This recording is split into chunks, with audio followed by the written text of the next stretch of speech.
Now that we have the Lewis dot structure for carbon tetrachloride, let's evaluate the structure for electronegativity within the molecule, how to draw the VSEPR structure, and the polarity and intermolecular forces of the molecule. The first thing that we're going to start with is looking at the electronegativity. And one of the questions that were asked is, which element is most electronegative? Explain your reasoning.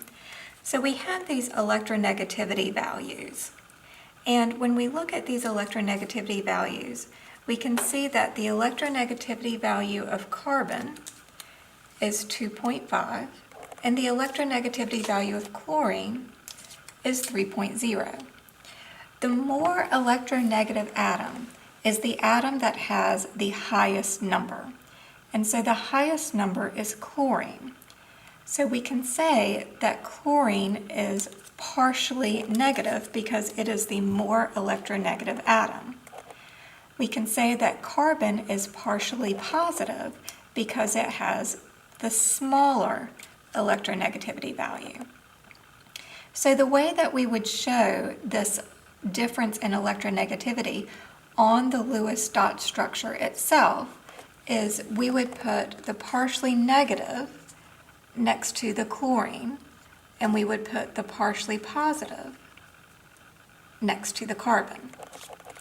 So to answer the question, which element is most electronegative, and explain your reasoning, we would use our electronegativity values that's given to us in the table, and we would say that the higher the number, the more electronegative it is. The next thing that we want to figure out is what is the type of bond that we have. Is it an ionic bond, a polar covalent bond, or a non-polar covalent bond? And we have to explain our reasoning here too. And the way that we answered this question goes back again to our electronegativity values. What we're looking for is the difference in our electronegativity values.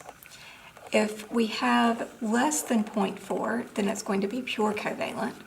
If we have between 0.4 and 1.8, it's going to be polar covalent. And if we have greater than 1.8, then it's going to be ionic. So again, our two electronegativity values are 3.0 and 2.5. So if we subtract those two numbers, we get 0.5. 0.5 is in between 0.4 and 1.8. So our type of bond is going to be a polar covalent bond. So using the differences in electronegativity to determine the bond, we know that our bond is polar covalent because the difference in electronegativity between the two atoms is 0.5. The next thing that we want to do is we want to figure out how to draw our Lewis dot structure. And the way that we figure out how to draw our Lewis dot structure is based on the number of atoms bonded to our central atom and the number of lone pair electrons on our central atom. So our central atom in this case is carbon. And carbon has 4 atoms bonded to the carbon.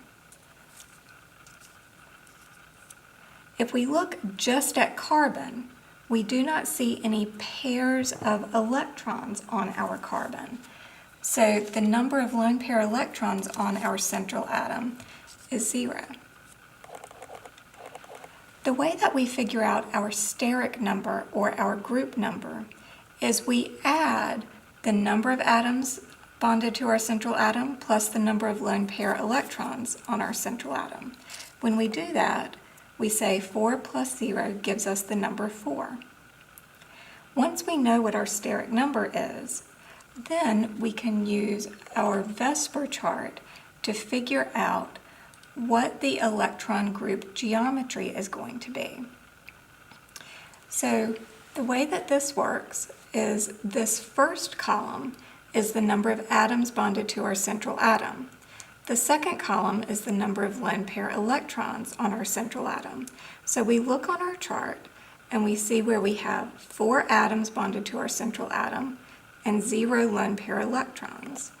The electron geometry for this atom is going to be tetrahedral. To figure out our molecular geometry, we use the same process. Our molecular geometry is in this column. So if we have 4 atoms bonded to our central atom and 0 lone pair electrons, our molecular geometry name in this case is also going to be tetrahedral. The bond angle for this atom can also be found on this chart. 4 atoms on our central atom, 0 lone pair electrons. Our bond angle here is 109. The next thing that we have to figure out is whether or not our entire molecule is polar or nonpolar. And the way that we figure out if our atom is polar or nonpolar is by using a decision tree. The first question that we want to ask ourselves is, are there lone pair electrons on our central atom? So in this case, our central atom is carbon, and there are no lone pair electrons on it. The next question we want to ask ourselves is the substance a hydrocarbon? Meaning, is our substance made up of only carbon and hydrogen? In this case, we do have carbon, but we do not have hydrogen, so our substance is not a hydrocarbon. The next question we want to ask ourselves is there more than one type of element around the central atom? On our central atom, we only have the element chlorine. So there is not more than one type of element on the central atom. So that means that our substance is going to be a nonpolar molecule. So is the molecule polar or nonpolar? And the answer is it's nonpolar because there are no lone pair electrons on the central atom and the substance is not a hydrocarbon. The next question that we want to answer is, what are the intermolecular forces? Depending on whether or not the substance is polar or nonpolar will depend on the intermolecular forces that you have. Because our substance is a nonpolar substance, that means that the only intermolecular force that we're going to have is a London dispersion force.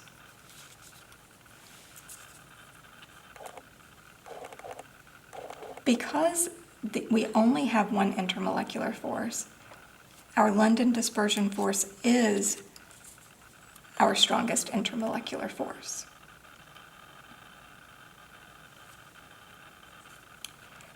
The next thing that I want to do is I want to show you what a VSEPR structure looks like.